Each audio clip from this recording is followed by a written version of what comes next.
수험생 여러분 안녕하십니까? 저는요 시대의 고시에서 공인노무사 민법을 강의하게 된 박기인이라고 합니다. 이제 여러분들과 이제 여러분의 합격을 위해서 민법을 강의하도록 하겠습니다. 먼저 이제 우리가 민법이라고 하는 부분은 민법 총칙과 채권 총칙, 채권 강칙 이렇게 나오잖아요. 그런데 민법 총칙에서 12문제, 채권 총칙과 강칙에서 13문제가 나오는 거잖아요. 그런데 범위로 보면은 사실 민법 총칙의 양이 좀 더 많이 나오는 것이죠. 그래서 먼저 우리가 이제 OT에서 말씀드렸듯이 민법 총칙의 또 대부분은 법률 행위에서 나온단 말이죠. 12문제 중에서 7문제에서 최대 9문제까지가 법률 행위에서 나오고요. 그다음에 이제 채권 총칙과 채권과 너무 비슷하게 나오긴 하죠. 그런데 아무래도 공부가 좀 더 쉬운 것이 각칙인데요. 각칙은 또 양이 많기 때문에 강의가 또 소홀히 줄 수 있거든요. 그래서 각칙을 먼저 강의를 먼저 하고 그다음에 채권 총칙을 나서 강의하고 그다음에 민법 총칙은요. 법률행위 부분에서 대부분의 70% 이상의 문제가 나오기 때문에 먼저 법률행위 부분을 먼저 강의를 하고 그다음에 이제 앞부분에 나가서 이내 부분을 강의하도록 그렇게 하겠습니다. 그래서 여러분요. 어디를 보시냐면 먼저 맨 앞에 책을 한번 보셔요. 책을 맨 앞에 한번 보시면 이 책의 차례라고 아마 나와 있을 거예요. 나와 있죠? 앞에 부분은 쭉 보면 컬러로 이렇게 돼 있죠. 거기 보면 제1과목 민법이라고 되어 있죠. 거기 보면 제1편이 민법 총칙, 그 다음에 2편이 채권 총론, 그 다음에 3편이 채권 강론 이렇게 되어 있죠.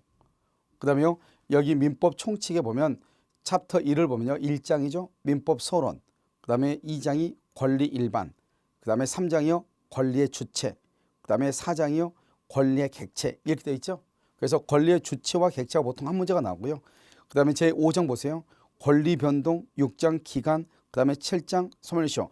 여기 부분에서 모두에서 7문제에서 9문제가 나온단 말이죠. 그래서 사실은 이 5장부터가 민법 총칙에서 가장 중요한 부분이죠. 그래서 이번 강의는 제5장부터 강의를 하도록 그렇게 하겠습니다. 그래서 여러분요. 제5장을 한번 보시려면 뒤에요. 책을 한번 볼까요? 제5장 편을 한번 펴보세요. 권리의 변동, 그래서 제5장 권리의 변동 이렇게 되어 있죠. 나와 있나요? 자, 거기 보시면 제1절이 서설이라고 되어 있고요. 한 장만 더 넘겨볼까요? 거기 보면 제2절 그래서 법률 행위라고 아마 나와 있을 거예요. 그래서 이 법률 행위부터 먼저 강의하도록 그렇게 하겠습니다. 자, 한번 보실까요? 먼저 보시면 이렇게요. 갑이 있고 여기 을이 있잖아요. 갑을 뭐라고 한다? 표의자라고 그래요. 표의자는 의사를 표시하는 사람이다 이런 말이고요. 이 을을 뭐라고 한다? 상대방이다 이렇게 얘기를 하죠. 그래서 갑이요. 을한테 1억 원에 사라고 뭐라 한다? 청약을 해요.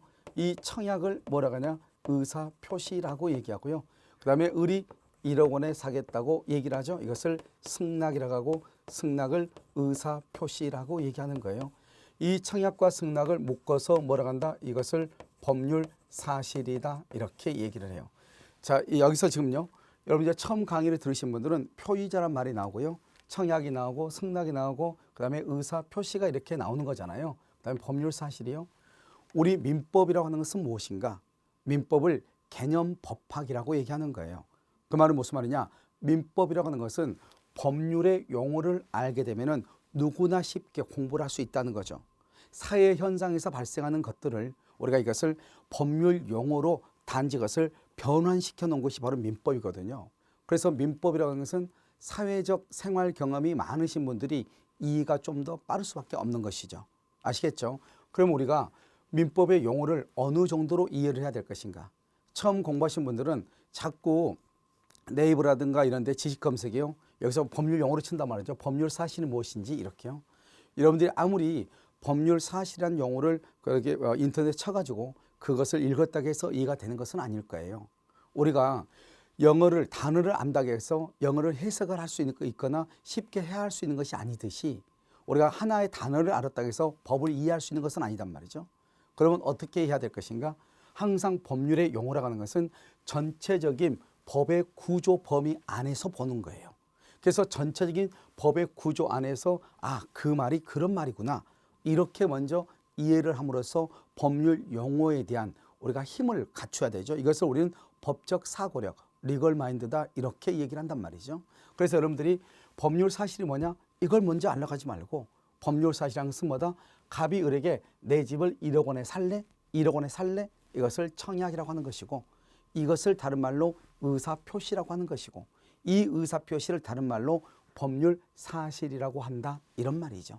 알겠죠? 이 정도만 이해하시고 앞으로 이제 법률 사실이 좀 더 넓게 이제 좀 더 이해가 또 될 거예요. 자, 그다음에요. 이렇게 청약과 승낙이 뭐가 돼야 되냐? 일치가 돼야 돼요. 이 일치, 이것을 뭐라고 한다? 합치라고 얘기하고요. 합치가 되면 여기에서 매매라고 하는 계약이 이루어져요. 계약이요. 이 계약을 뭐라고 한다? 이것을 법률 요건이라고 얘기를 하는 것이에요. 법률 요건, 다른 말로 이것을 요건이라고 하고, 이것을 뭐라고 한다? 원인행위다, 이렇게 얘기해요. 이것을 원인이라고 얘기하는 거예요. 항상 여러분요, 원인이 있으면 뭐가 있죠? 결과가 있을 거 아니에요. 그래서 원인이 있으면 결과가 있죠. 이 결과를 뭐라고 표현한다? 이것을요, 법률 효과다, 이렇게 얘기하죠. 이것을 다른 말로 효과라고 얘기를 하는 것이에요. 알겠죠? 그러면 계약을 했죠. 그래서 갑은 을한테 등기를 해줄 의무가 생기는 것이고요. 을은 갑한테 대금을 지급할 뭐가 있다? 의무가 이렇게 있는 것이죠. 그래서 갑은 을한테 대금을 청구할 수 있는 청구권이라고 하는 권리가 생기는 것이고요. 그 다음에 을은 갑한테요, 등기를 청구할 수 있는 청구권이라고 하는 권리가 생기는 거죠. 이것을 법률 효과라고 하는 거예요. 자, 그럼 봐봐요, 여러분요.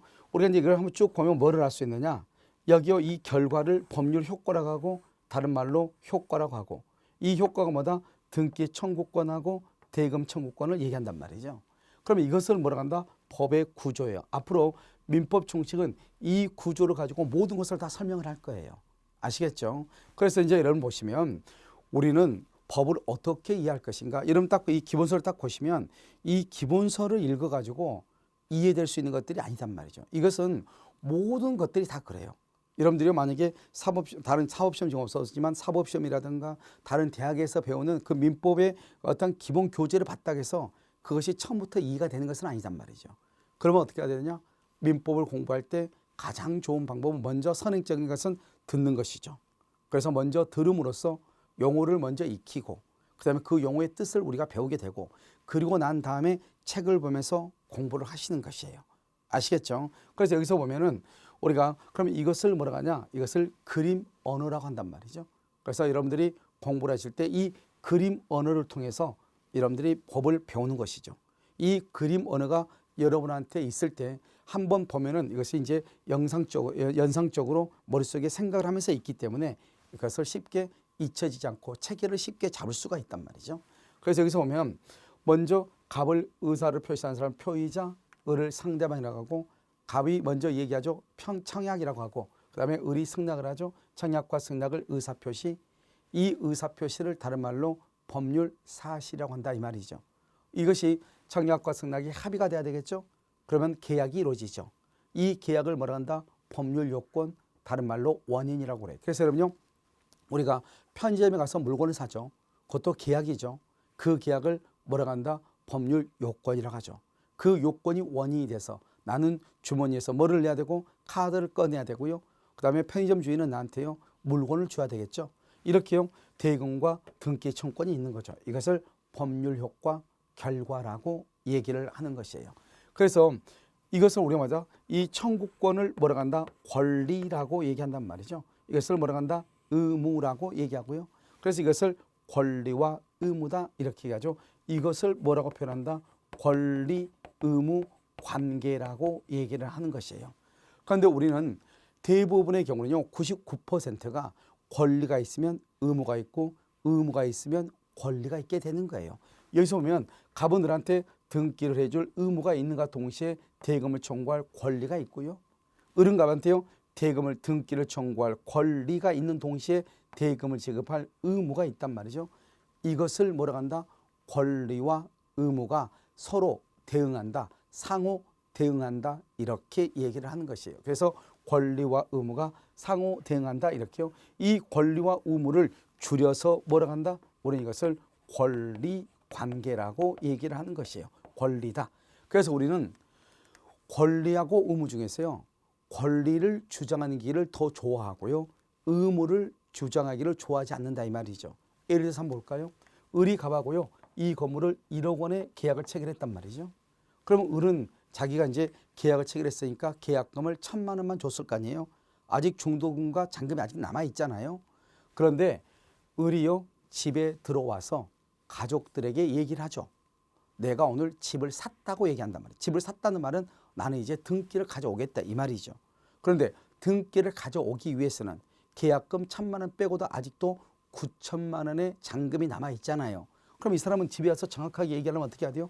나는 오늘 계약을 해서 계약금 1,000만 원을 줬으니 아직 9천만 원을 더 주고 등기를 가져올 권리를 치르겠다. 이렇게 말을 해야 되잖아요.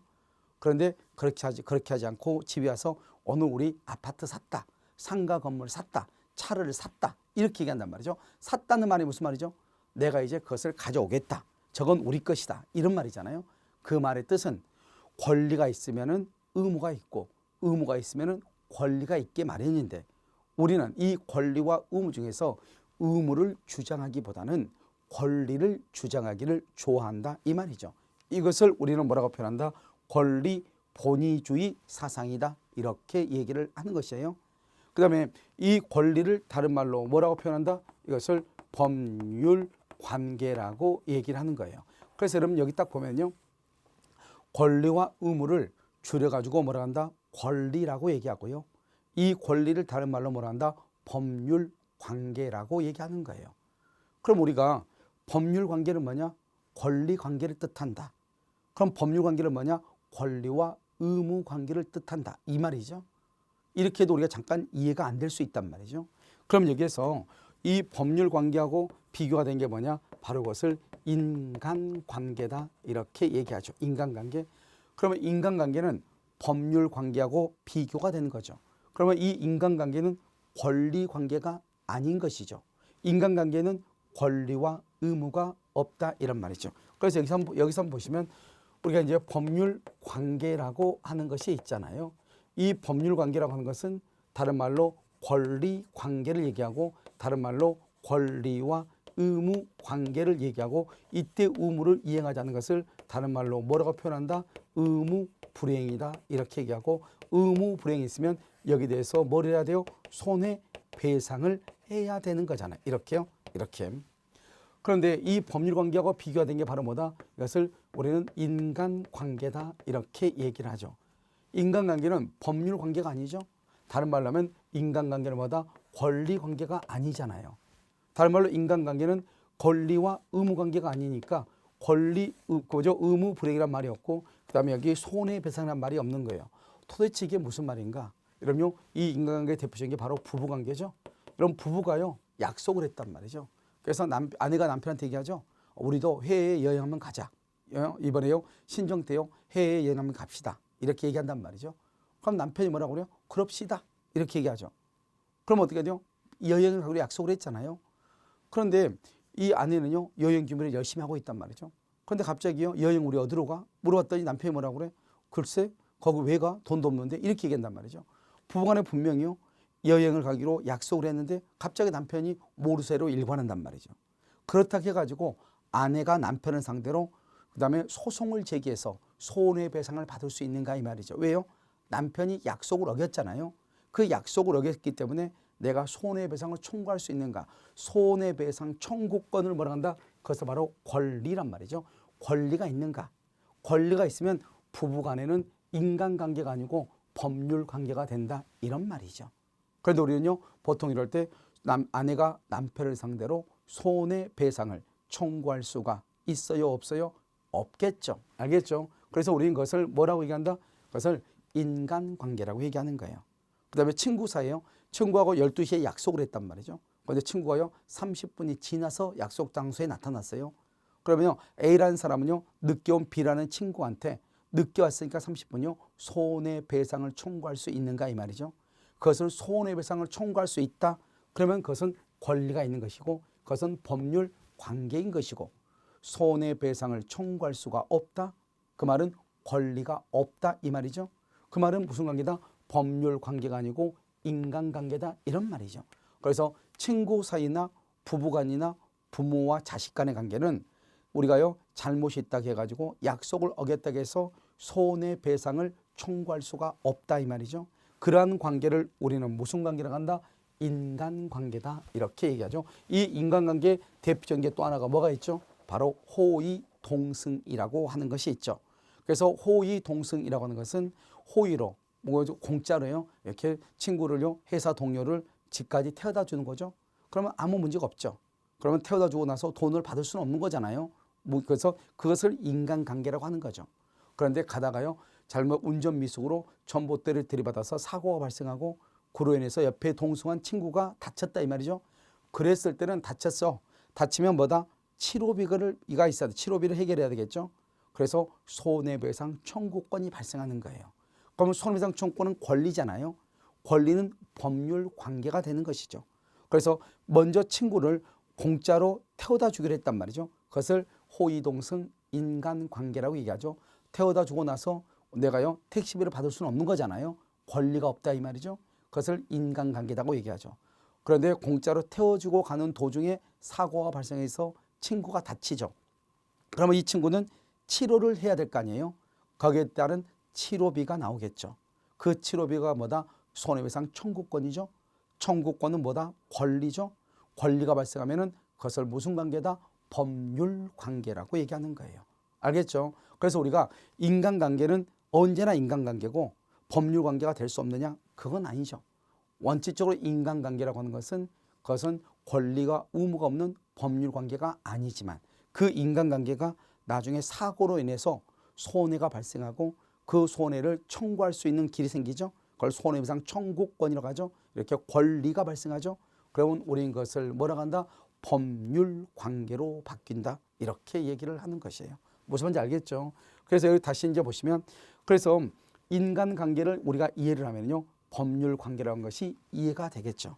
이렇게요. 법률 관계, 권리와 의무를 다루는 법 이것을 우리는 뭐라 한다? 실체법이라고 얘기하고요.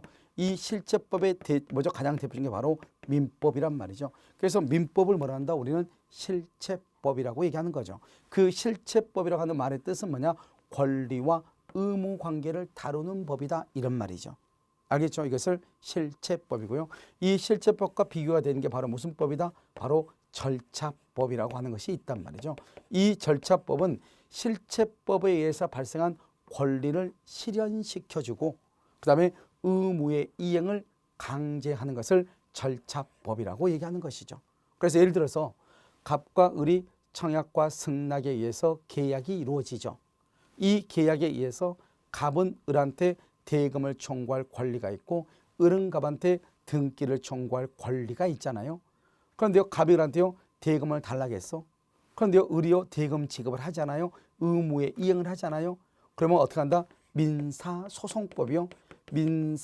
민사소송법에 의해서 대금 지급을 강제하죠. 알겠죠? 의무를 이행하지 않는 것을 의무를 이행하라고 강제하죠. 그것을 우리는 절차법이라고 얘기하고요. 그 다음에 을은 갑한테요 잔금을 다 지급하고 등기를 청구했다 이 말이죠. 그런데요 갑이 을한테 등기를 하지 않아요. 알겠죠? 또는요 갑이 을한테 등기를 해주고 싶어요. 그러면 등기를 하려면 그 등기는 민법에 의해서 등기를 할 수가 없어요.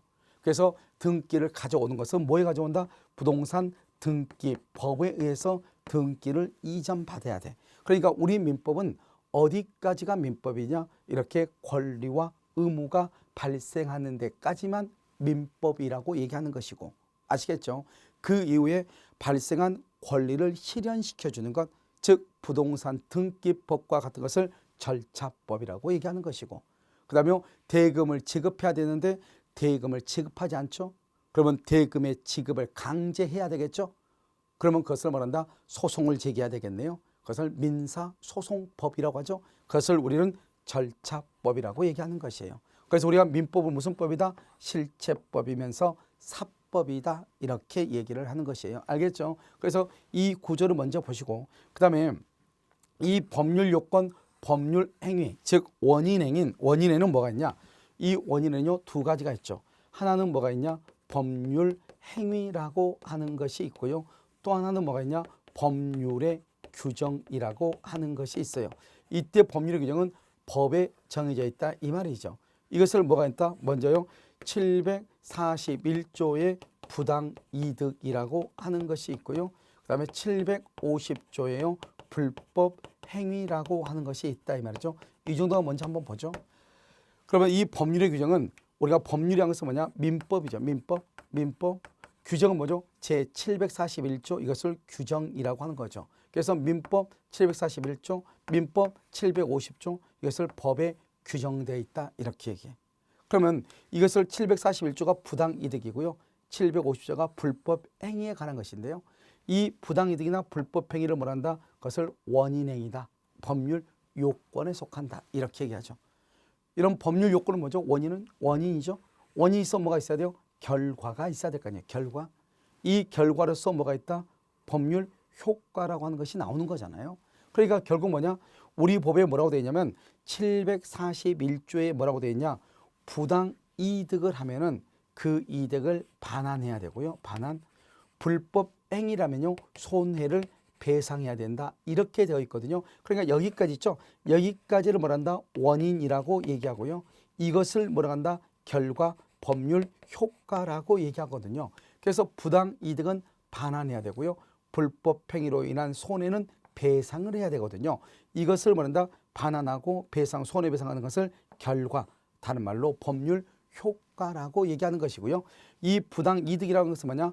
법률상 원인 없이 일방은 이익을 얻고 타인의 노무라든가 재산으로부터 일방은 이익을 얻고 타방에게는 손해를 끼치는 것을 부당이득이라고 얘기하거든요. 그러니까 이 부당이득 여기까지를 뭐란다? 원인 법률 요건이라고 얘기하고 이 부당이득이 있으면 그 이득을 반환해야 된다. 알겠죠? 그것을 법률 효과, 결과라고 하는 거예요. 결국 무슨 말이냐? 법률의 규정이라고 하는 것은 이 법률 효과가 법에 규정되어 있다 이런 말이죠. 그래서 법률 효과가 법에 규정되어 있다 이런 말이에요. 법에 규정되어 있다. 그러면요 여기까지는 좀 이해가 안 될 수 있죠. 그럼 이걸 먼저 보면 되죠. 봐요.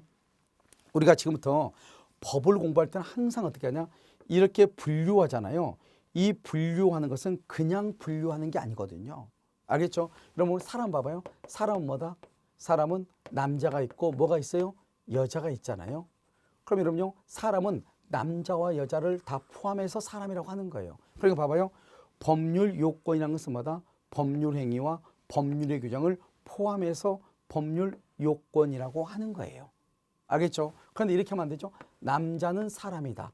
그러면 안 되죠. 여기요 법률 행위는 법률 요건이다. 그러면 안 된다 이 말이죠. 왜요? 법률 행위만 사람은 남자다. 그러면 안 된다 이 말이죠. 여기요 법률 요건은 법률 행위다. 법률 요건은 법률의 규정이다. 그러면 안 돼. 법률 요건은 즉 사람은 남자와 여자를 포함하는 것이고 그런데요 여자는 사람이다. 그건 맞죠? 남자는 사람이다. 이 말은 맞죠?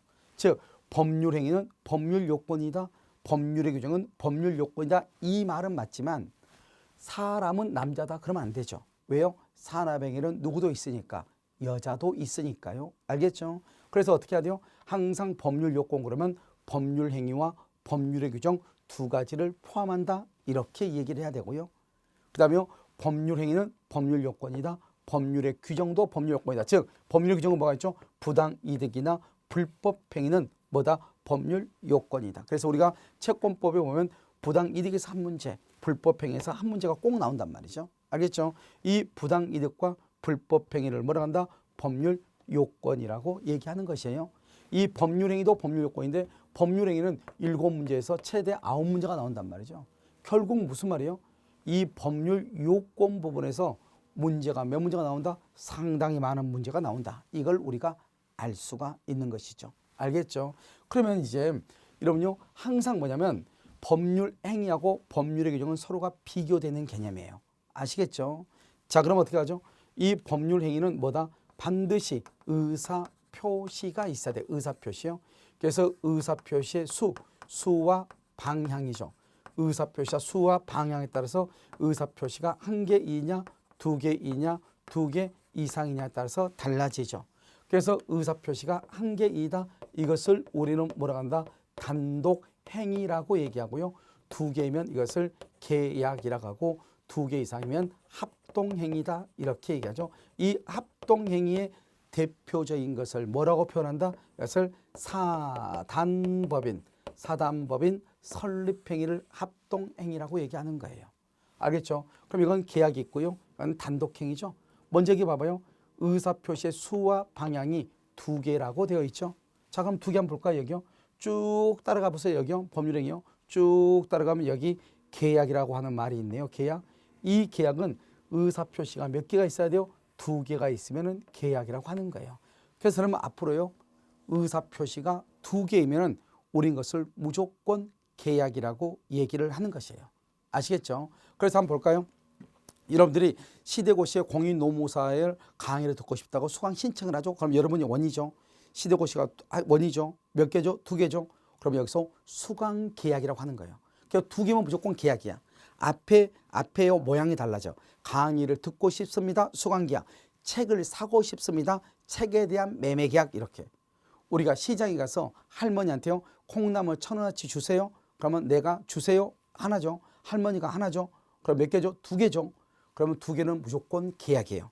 앞에가 콩나물에 대한 매매 계약이죠. 알겠죠? 내가요 갑이요 을한테요 돈을 좀 빌려달라고 얘기해요. 하나죠. 친구가 돈을 빌려주겠다고 해요. 그럼 두 개죠.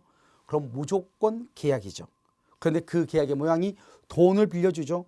그래서 우리는 그것을 소비대차 계약이라고 얘기하는 거예요. 알겠죠? 말이 달라진다고요. 이해되셨나요? 그러니까 우리가요 앞에가 무슨 말이냐 그것만 달라지고 무조건 의사표시가 두 개이면 우린 것을 뭐라고 한다? 계약이다. 이렇게 표현을 하는 거예요. 자, 그럼 여기 다시 한번 볼까요? 그럼 여기 다시 한번 보면 법률행위는 의사표시의 수와 방향에 따라서 하나이면 단독이고 두 개이면 계약이고 두 개 이상이면 합동행위다. 이렇게 얘기했잖아요. 그래서 지금 하나이면 단독행위죠. 단독행위는 뭐냐? 하사표가 이렇게 되죠. 이렇게 이것을 일방행위라고 얘기하는 거예요. 여기는 혹시 일방통행이라는 거 혹시 보셨나요? 일방통행? 그것을 바로 얘기하는 것이죠. 그것을 일방행위다. 이렇게 얘기하고요. 계약은요 어떻게 하냐? 계약은 의사표시가 몇 개라고요? 두 개죠. 두 개. 하나, 둘이죠. 이 두 개가요 서로가 대립해야 돼요. 대립하고 나중에 뭐가 있어야 돼? 합의가 있어야 돼. 합의. 그래서 두 개의 의사표시가 서로 대립하다가 합의가 돼야지만이 그것을 계약이라고 그래요. 그러니까 볼까요? 갑이 을한테 내 집 1억 원에 살래? 청약을 하죠. 을이 갑한테 너무 비싼데 9천만 원이면 몰라도 이렇게 얘기하죠. 그래서 둘이가 지금 싸우고 있잖아요.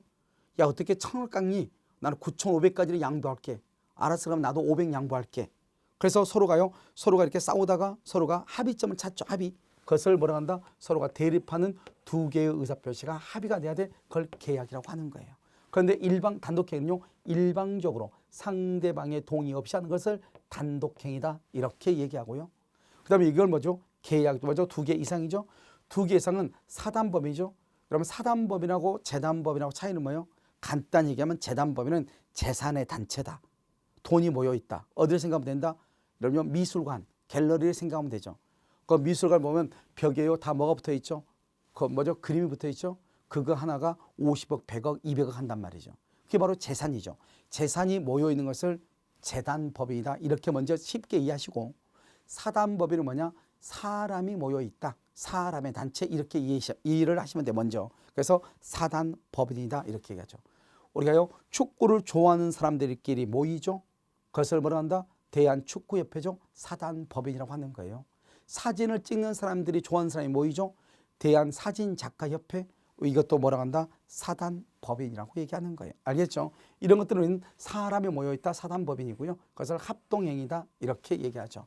이 합동행위의 대표적인 게 바로 뭐죠? 이러면요 선거죠. 선거 결합적 합동이다 이런 말로도 쓰는데요. 선거는 어때요? 우리가 보면 이번에 좀 있으면 우리가요 선거가 있죠. 선거 있으면 여러 사람들이 각각의 한 표씩을 가지고 이 사람들이요 표를 이렇게 선거는 자기가 좋아하는 사람을 찍는다. 좋아하는 사람을 찍는다는 것은 한 표씩을 모은다 이 말이잖아요. 이것을 어떻게 모은다? 안으로 모이죠. 이것을 구심적이라고 얘기하는 거예요. 그 다음에 각각 한 표씩을 가지고 모이죠. 이것을 평행적이라고 얘기하는 거예요. 그래서 구심적, 평행적으로 이렇게 얘기를 해. 그래서 어떻게 한다? 이것이 뭐가 있어야 돼요? 대립하면 안 돼. 구심적이고 평행적이고 나중에 뭐가 있어야 돼? 합의가 있어야 돼요. 그런데 의사표시가 벌써 몇 개예요? 여러 개가 되죠. 여러 개가. 여기는요. 계약은 딱 두 개인데요. 여기는 합동행위는 여러 사람들이 만약에 예를 들어서 유권자가 1,000만이다 그러면 1,000만 개가 이 말이죠. 그래서 수개죠. 두 개 이상이죠. 두 개 이상 이것을 합동행위라고 얘기하는 거예요. 그래서 합동행위는 우리가 안으로 모으는 것을 말한다 구심이고 밖으로 튕겨져 나가는 것을 뭐라고 한다? 원심력이라고 얘기하는 거잖아요. 그래서 이것은 구심적이고 평행적으로 이렇게 되는 것이죠. 이것을 우리는 합동행위다 이렇게 얘기하고, 합동행위는 뭐 거의 시험에 나오지 않으니까요. 여기서 우리가 이제 합동행위는 이 정도만 알면 되는 것이고요. 가장 이제 대표적인 게 계약이고, 그럼 여기 단독행위도 시험에 조금 잘 나오죠. 그럼 여기를 봐봐요. 우리가 법률행위하고 법률의 규정이 있는데, 법률의 규정은 민법 제 몇 조를 법률의 규정이라고 하는 거잖아요. 그럼 이 민법 제 몇 조는 어떻게 우리가 아느냐? 나중에 법을 배우다 보면 자연스럽게 알게 되는 거예요. 자연스럽게. 그러니까요, 굳이 우리가 여기서 법률 요건에서 법률의 규정을 굳이 공부를 하지 않아도 된단 말이에요. 왜요? 나중에 강론에 가면 부당이득, 불법행위 거기 가서 따로 배우면 되는 거거든요. 알겠죠? 그래서 우리가 민법 총칙은 대부분이 뭐로 이루어졌다? 법률 행위로 이루어져 있고, 여기에서 7문제에서 9문제까지 나온단 말이죠. 그런데 이 법률행위는 봐봐요. 의사표시가 있어야 되죠. 그러면 의사표시가 뭐죠? 말로 하는 거죠. 수와 방향이죠. 이 수가 최소한 몇 개예요? 최소한 1개 있어야 되죠. 최소한 1개는 있어야 되죠. 자, 그러면 우리가 법에서 최소한이란 말이 무슨 말인가? 최소한. 그것을 뭐라고 한다? 필수 불가결의 요소다 이렇게 얘기하죠. 필수 불가결의 요소. 반드시 있어야 된다. 필수 불가결의 요소 반드시 있어야 된다 이 말이죠. 자, 첫 번째 법률행위는 뭐가요? 의사표시를 필수 불가결의 요소라는 법률행위. 아까 뭐라고 했죠? 우리가 사람은 남자가 있고 뭐가 있다? 여자가 있다. 즉 사람은 그러면 남자 여자를 포함하지만 사람은 남자다 그러면 안 된다고 그랬죠? 남자는 사람이다 이것은 된다고 그랬죠. 사람은 그러면 반드시 남자 여자를 포함해야지 사람은 남자다. 법률 요건은 법률행위다 그러면 안 된단 말이죠. 그런데 뭐는 된다고? 남자는 사람이죠. 법률행위는 법률 요건이다. 법률의 규정에 의한 것도 법률 요건이다. 이건 맞는 거잖아요. 그래서 뭐라고 했느냐? 법률행위는 의사표시, 말로 해야 돼요. 의사표시를 필수 불가결의 요소로 하는 뭐다? 법률 요건이다. 이렇게 얘기를 해. 읽으면 되죠? 법률행위는 너무너무 중요한 말이에요. 법률행위는 의사표시를 필수 불가결의 요소로 하는 법률 요건이다. 이렇게 얘기를 하는 거예요. 그럼 여기서 봐봐요. 의사표시라고 하는 것이 무엇인가? 사람이 이렇게 있죠. 사람이요. 사람이 이렇게 있으면 그림을 제가 잘 못 그리니까요. 여기 보면 배꼽이 있죠. 배꼽이 있고 여기 심장이 있죠. 여기 입이 이렇게 있잖아요. 입이요. 그러면 이 배꼽을 뭐란다? 동기라고 그래요. 동기를 뭐라고 한다? 이유라고 하는 거예요. 이게 무슨 말이죠? 여러분들은 무엇 때문에 이 공인노무사 시험에 공부하기를 원하는가 이 말이죠. 그것을 공부를 하게 된 이유, 다른 말로 동기라고 하는 것이죠. 그러면 이 동기에서 내가 어때요? 의사를 결정해야 되겠죠. 의사를 결정을 해야 되겠죠. 뭐라고 결정해야 돼? 공부를 해봐야 되겠다. 생각만 하면 안 되잖아요. 내가 공부해야 되겠다. 내가 시대고시에 내가 전화를 걸어야 되겠다. 마음을 먹어야 되겠죠. 결정을 하고 그 다음에 뭐를 해야 돼요? 이거 표시를 해야 되겠죠. 표시 말로 해야 되겠죠. 시대고시에 전화해서 내가 시대고시의 공인노무사 자격시험에 대해서 그 과정에 등록을 하고 싶습니다. 이렇게 얘기를 해야 되겠죠. 그러니까 우리는요, 의사, 마음속에 있는 것을 의사죠. 그것을 말로 표현한 것을 표시죠. 이 두 개를 합해서 의사표시라고 얘기하는 거예요. 그러니까 우리가 법률행위는 뭐죠? 반드시 이렇게 법률행위는 의사표시로 하는 것을 법률행위라고 하고, 의사표시로 하지 않는 것을 법률의 규정이라고 얘기한단 말이죠. 무슨 말인지 알겠죠? 그래서 여기는 의사표시, 법률행위고 법률의 규정이고 이렇게. 자, 이제 봐. 그러니까 법률행위라고 하고 법률의 규정이 비교가 되잖아요.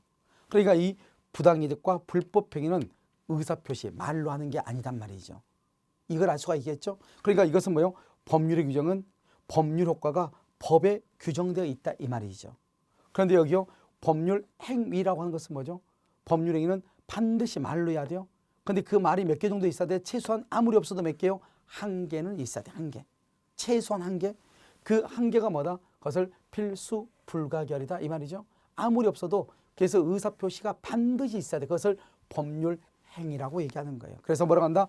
법률 행위는 의사표시를 필수 불가결의 요소라는 법률 요건이다. 이렇게 얘기하죠. 그래서 이제 우리가 앞으로 공부를 할 때 법률 요건은 법률 행위와 법률의 규정, 두 가지가 있지만 원칙적으로 법률의 규정에 관한 것은 그렇게 우리가 공부를 하지 않아요. 왜? 따로 배우면 되니까 법을 보고.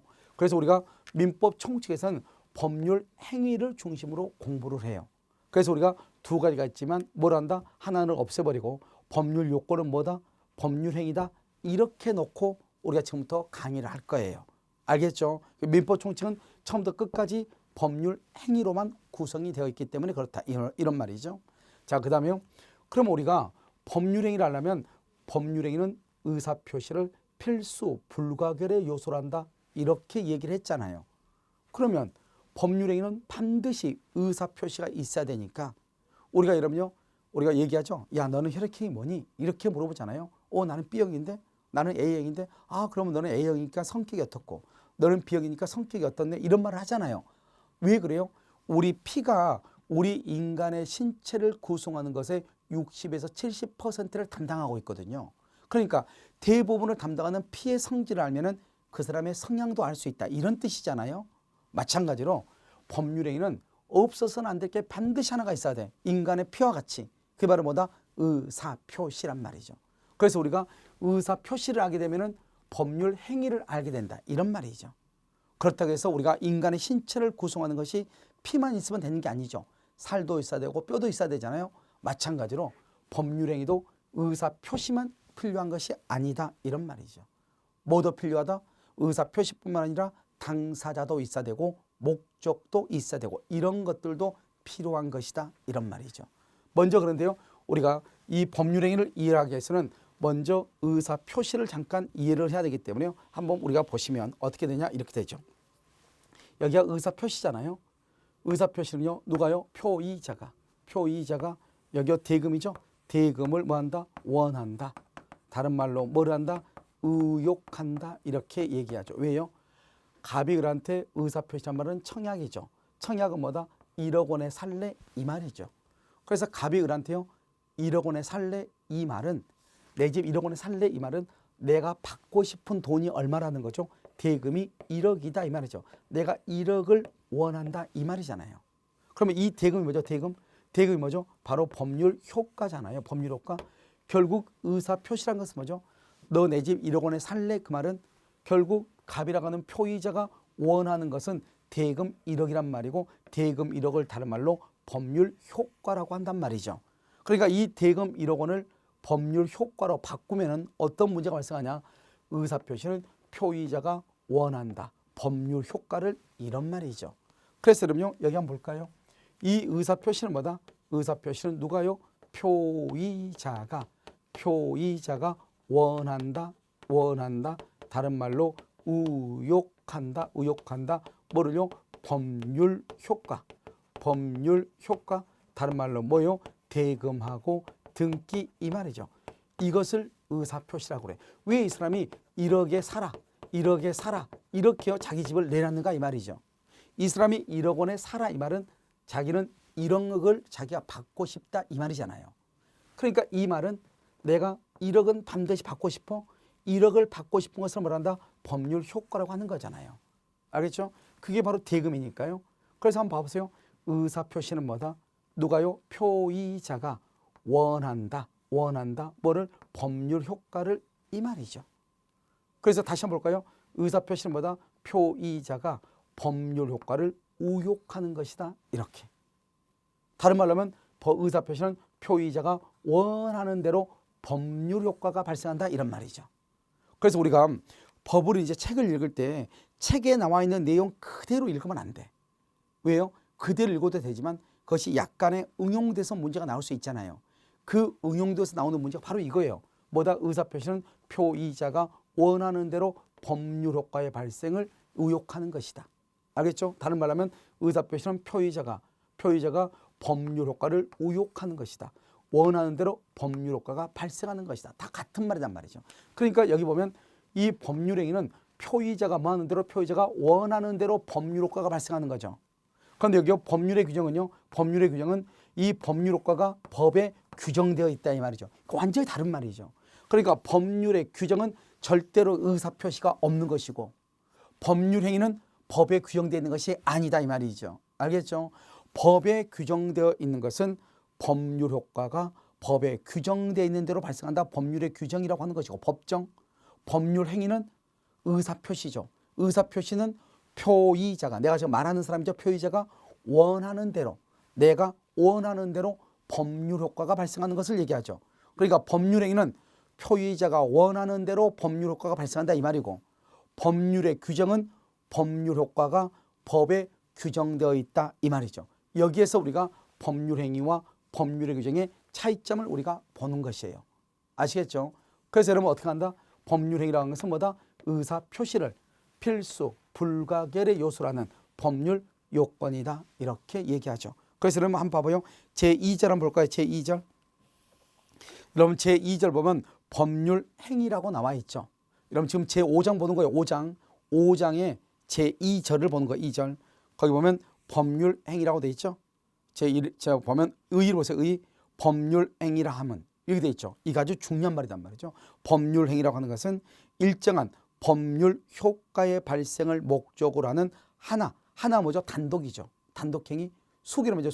수계는 두 개이면은 계약이고 두 개 이상이면 합동행위를 얘기하는 거죠. 하나 또는 수개의 의사표시를, 여기 봐봐요. 법률행위는 의사표시를 불가결의 요소라는 뭐다? 법률 요건이다. 이렇게 법률 요건을 말한다. 이 한마디를 설명하기 위해서 지금 이 모든 도구들이 필요하다 이 말이죠. 알겠죠? 다음에 이번 성질을 보세요. 성질 법률 요건. 그래서 뭐라 나왔죠? 법률행위는 봐봐. 법률행위는 법률 요건이다 이렇게 돼 있죠. 법률 요건은 법률이다 그러면 안 된다고요. 왜냐하면 법률 요건은 법률행위뿐만 아니라 법률에 규정되어 있다 이 말이죠. 그렇기 때문에 법률행위는 뭐다? 법률 요건이다 이렇게 얘기하는 거예요. 자, 그 다음에 의사표시와의 관계 보세요. 법률행위는 반드시 뭐가 있어야 돼? 의사표시를 불가결의 요소로 하는 것이다 이 말이죠. 그러나 의사표시가 법률행위인 것은 아니다. 왜요? 필수 불가결이라고 했지 이거 하나만 그건 아니잖아요. 알겠죠? 왜요? 의사표시가 즉 법률행위가 되려면 우리가 좀 이따 다음 시간에 배우겠지만 법률행위가 성립하려면 의사표시만 있어야 되는 것이 아니고 당사자나 목적도 필요하다 이 말이죠. 우리가 인간의 신체의 60에서 70%가 피로 구성되어 있다고 해서 이것만 인간이 되는 게 아니잖아요. 구성요소가 뭐도 있어야 돼? 살도 있어야 되고 뼈도 있어야 되고 머리카락도 있어야 되고 손톱 발톱도 있어야 되는 거잖아요. 알겠죠? 이러한 것들이 다 구성되어서 인간을 이루듯이 법률행위도 의사표시만으로 이루어진 것은 아니단 말이죠. 그래서 그것을 뭐라고 표현을 하느냐? 의사표시가 곧 법률행위인 것은 아니다. 즉 다른 말보다 법률행위는 언제나 의사표시만으로 구성되어 있는 것은 아니다. 이렇게 표현을 하는 거예요. 그래서 지금 교재에 정확하게 그렇게 나와 있죠. 우리가 여러분요 여기까지가 이제 법률행위에 관한 구조를 우리가 봤고요. 여러분 잠깐 쉬었다가요. 어떻게 볼 것이냐? 잠깐 쉬었다가 여기요 이 법률행위 말고 그 밑에 보면 법률행위의 요건이라고 나와 있잖아요. 이 요건을 보면서 그 다음 페이지 보면은 뭐가 나오냐?